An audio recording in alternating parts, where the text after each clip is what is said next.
Pour créer une fiche d'employé, je reste dans le module P6i. Je vais aller à la tâche employé et vous aurez une liste de tous vos employés. Ici, on n'a aucun employé, donc on commence par le premier employé, Jagmeet Jad. Donc, je clique sur cette icône, créer une nouvelle fiche. Les matricules, les matriculations attribuées, c'était, donc c'est l'année d'embauche 2018-01-01.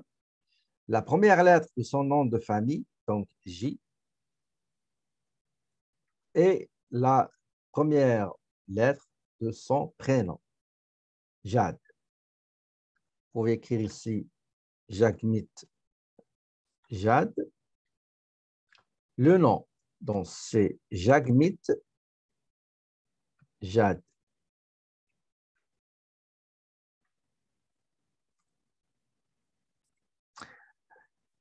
Donc, le numéro d'assurance sociale pour le département, on peut rien saisir ici, donc c'est grisé, mais vous allez savoir comment ça va se remplir. Donc, le numéro d'assurance sociale, c'est 990 10 1 0 40. Le sexe, est-ce que c'est masculin ou féminin?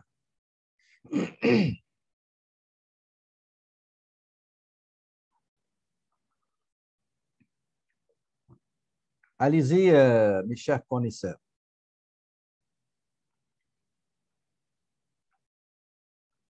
Okay. Pourquoi féminin?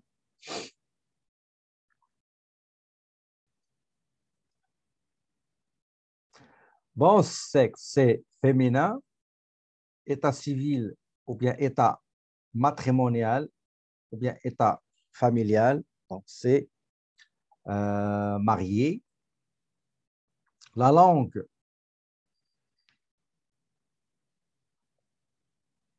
on n'est pas censé de connaître le nom. Non, le nom, dans mon pays, il y a le nom Jade. On utilise le nom Jade.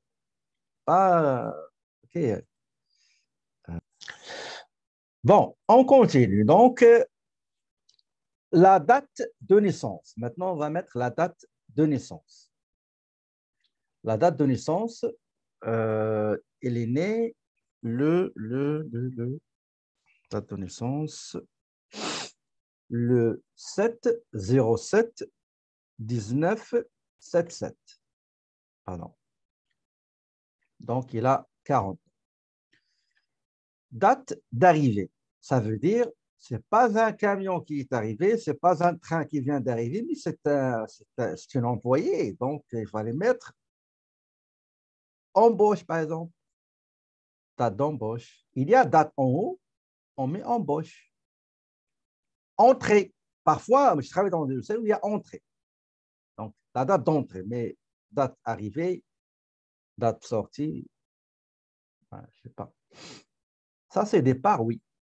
Départ, oui, c'est correct. Mais arrivée, c'est pas bon. Donc, date d'embauche, il a été embauché le 1er juin.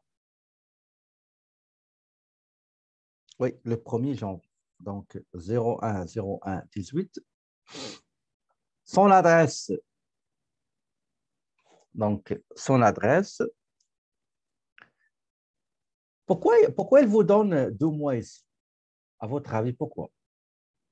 Alors qu'on est en 2022.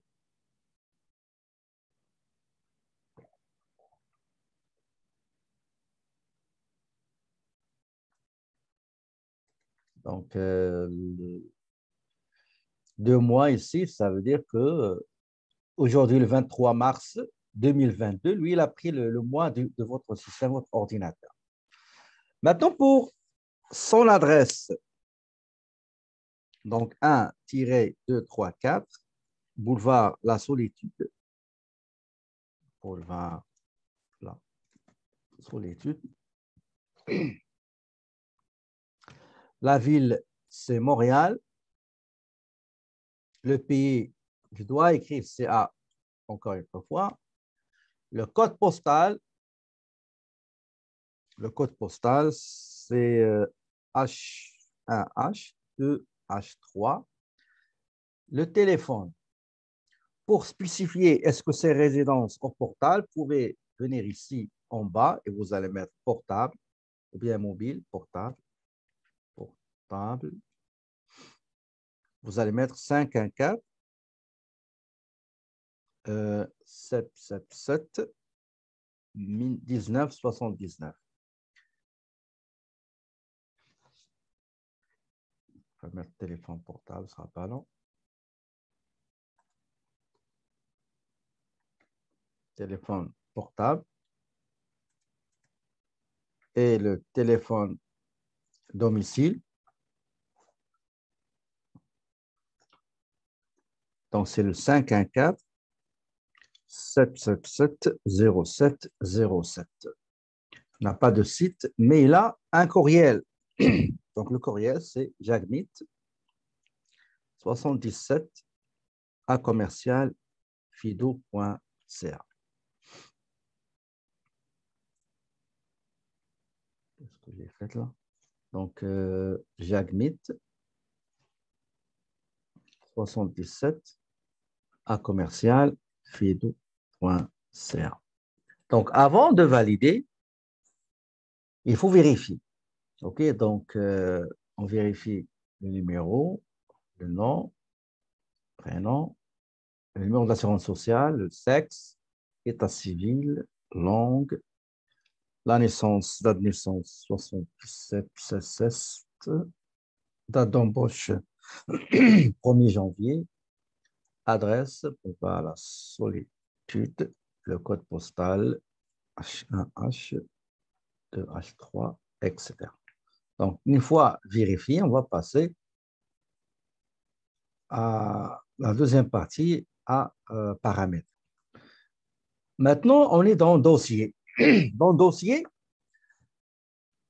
il n'y a pas grand-chose à faire, d'accord, en ce qui concerne notre cas. Donc, méthode de calcul, on fait un salaire sur la base d'une table gouvernementale. Je n'ai pas compris. OK. Il nous donne 2 mois parce que nous sommes le 23 mars. Il a été embauché le 1er janvier. Si vous comptez du 1er janvier jusqu'à aujourd'hui, c'est presque, c'est plus que 2 mois. OK?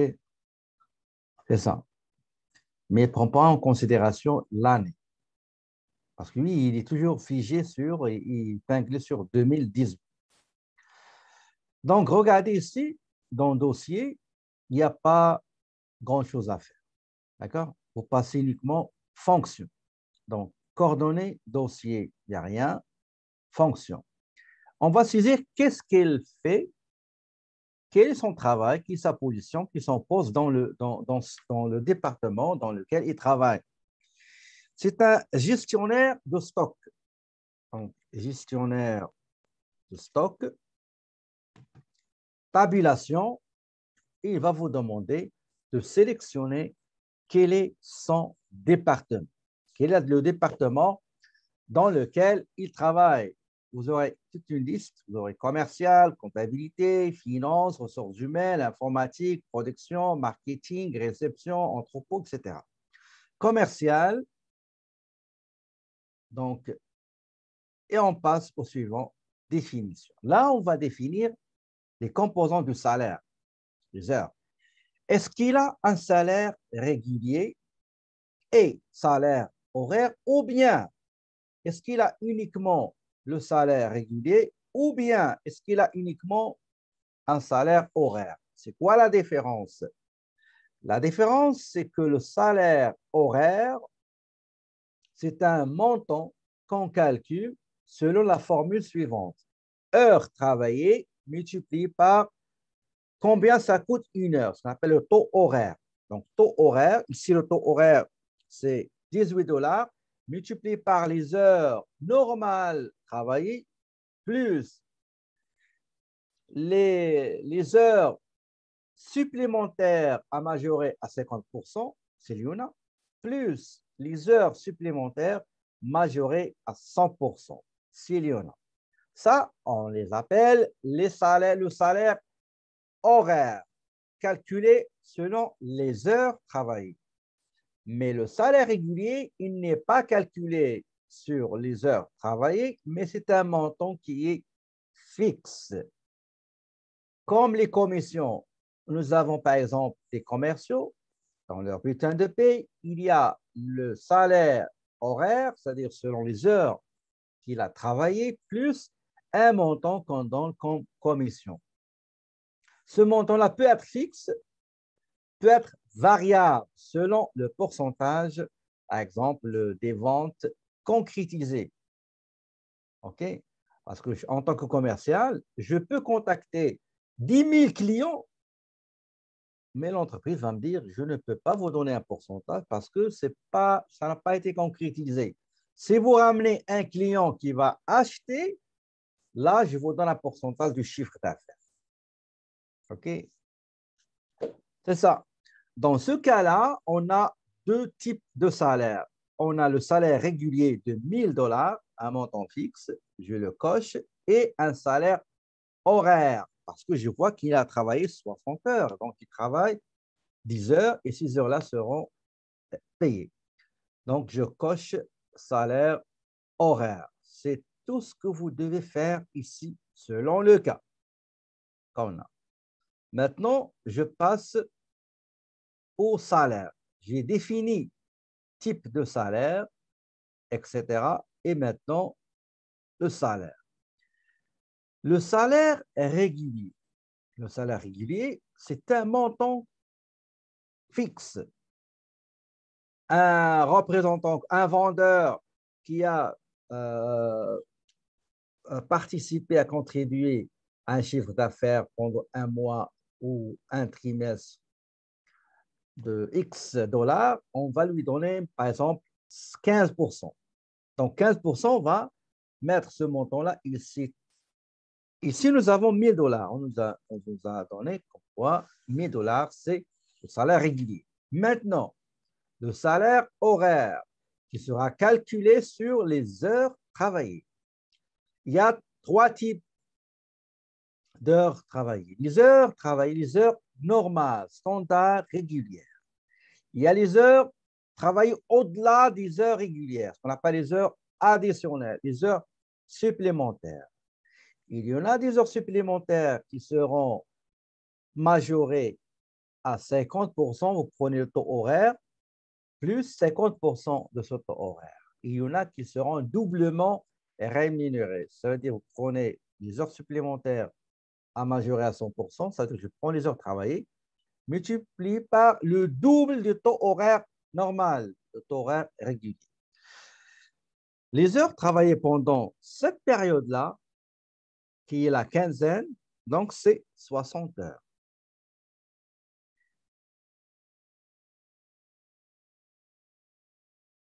Pardon. Chaque heure,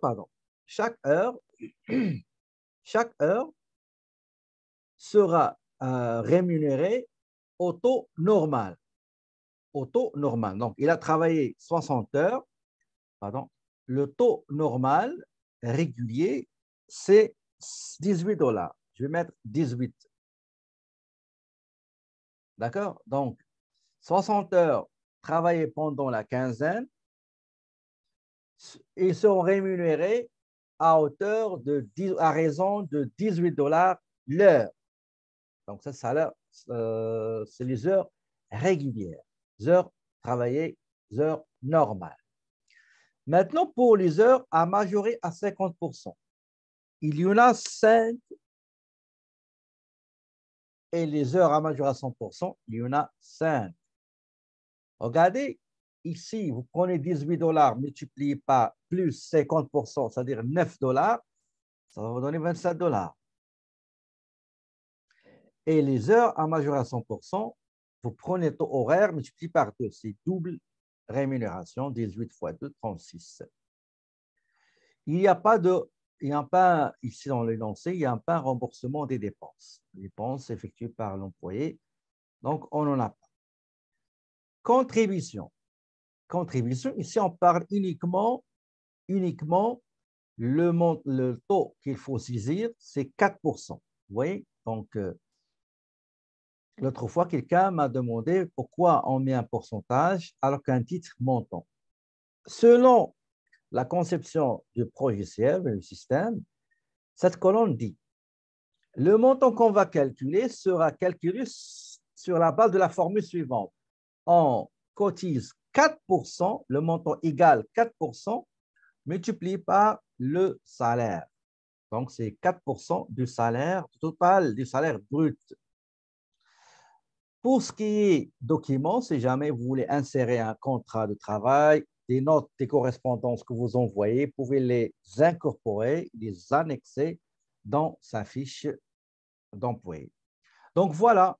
Donc, on a rempli coordonnées, dossier, fonction, définition, salaire, contribution, etc. Donc, une fois terminé, on clique sur enregistrer pour terminer la création d'une fiche d'un ou d'une employée.